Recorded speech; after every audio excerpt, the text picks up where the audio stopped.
പലരും പല അഭിപ്രായങ്ങളും പറയലുണ്ട്.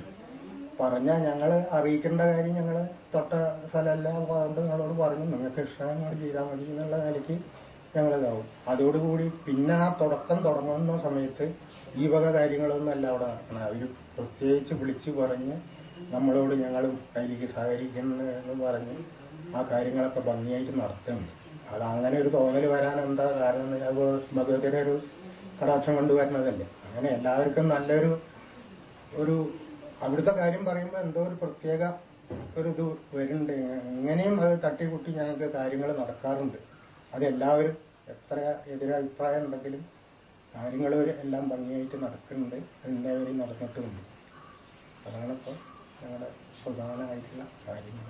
അത് ഇനിയും തുടർന്ന് പോകുമെന്നുള്ള ഒരു ആത്മവിശ്വാസത്തോട് കൂടിയിട്ടാണ് കാര്യങ്ങളൊക്കെ നടന്നു പോകുന്നത്. അതിനിപ്പോൾ പൂർവികന്മാരായിട്ടുള്ള കൂട്ടർ ഉണ്ട്. അവരെല്ലാവരും വളരെ ഭംഗിയായിട്ട് 3 ദേശത്തും വളരെ ഗംഭീരമായിട്ട് തുടക്കം മുതൽക്കൊക്കെ വളരെ എന്നൊക്കെ പറഞ്ഞാൽ ഈ ഭാഗത്തൊന്നും പണ്ടൊന്നും പറയുന്നില്ല. ഈ ചെറിയ ഒരു സംഖ്യ പിരിവ് അത് കൊണ്ട് എടുത്താണ് കാര്യങ്ങളൊക്കെ നടന്നത്. ഇത്രയൊന്നും വലിയ ആഘോഷമായിട്ടൊന്നും ഉണ്ടായിരുന്നില്ല. പിന്നെ കാളകളും ഇതൊക്കെ വളരെ ചുരുക്കമായിരുന്നു, ഒറ്റക്കാളകളായിരുന്നു. പിന്നെ വാദ്യങ്ങൾ ഇതൊക്കെ ആയിട്ട് അങ്ങനെ കാര്യങ്ങൾ നടന്നിരുന്നു. പിന്നെ മരുന്ന് പണി ഒക്കെ വളരെ ഗംഭീരമായിട്ട് നടക്കും. അത് 3 ദേശക്കാർക്കും പ്രത്യേകം ഉണ്ട്. ഈ ഭാഗത്തുനിന്നും ഉണ്ട്. അത് വളരെ ഭംഗിയായിട്ട് നടത്താറുണ്ട്. ഇപ്പോൾ അത് വളരെ ഇതായിട്ട് പിരിവും കാര്യങ്ങളൊക്കെ വന്നു പരിഷ്കരിച്ചു. അത് പ്രകാരം കൂടി വരുന്നുണ്ട്. അതിന് പറകളും കൂടുതലുണ്ട്, അപ്പോൾ പൈസയും കൂടുതൽ കിട്ടുന്നുണ്ട്.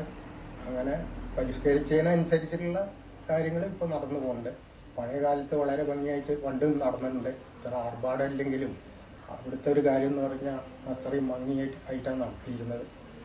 അതിപ്പോൾ കുറച്ചും കൂടി വിപുലമായിട്ട് നടക്കുന്നുണ്ട്. ഇപ്പോൾ കീഴായൂര് ആ കുന്ന് എൻ്റെ അടുത്തുള്ള താഴ്വാരത്തിലാണ് നിൽക്കുന്നത്. ഇവിടെയാണ് കടപ്രമ്പത്താവിലമ്മ ആദ്യം ഇരിക്കുന്നതിനെ സ്ഥലം നോക്കി വന്നത്. അതിന് ഉപോത്ബലമായി ഇവിടെ ഒരു ദീപസ്തംഭമുണ്ട്. ഇവിടെ സ്ഥലം പറ്റാത്തത് കാരണോ ഇഷ്ടപ്പെടാത്തതോ കാരണം അവർ ഇവിടെ നിന്നും ഇപ്പോഴുള്ള സ്ഥലത്തേക്ക് മാറി. ഇത് ഓങ്ങല്ലൂർ പന്തല്ലൂർ തറവാട്. ഇവിടെ കടപ്രമ്പത്തുകാവിലമ്മയെ ആരാധിച്ചു പോരുന്നു.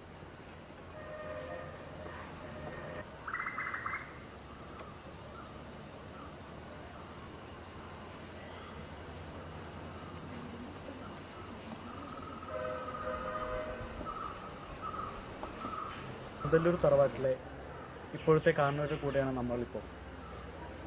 പന്തല്ലൂർ തറവാട്ടിൽ ദേവീ ചൈതന്യം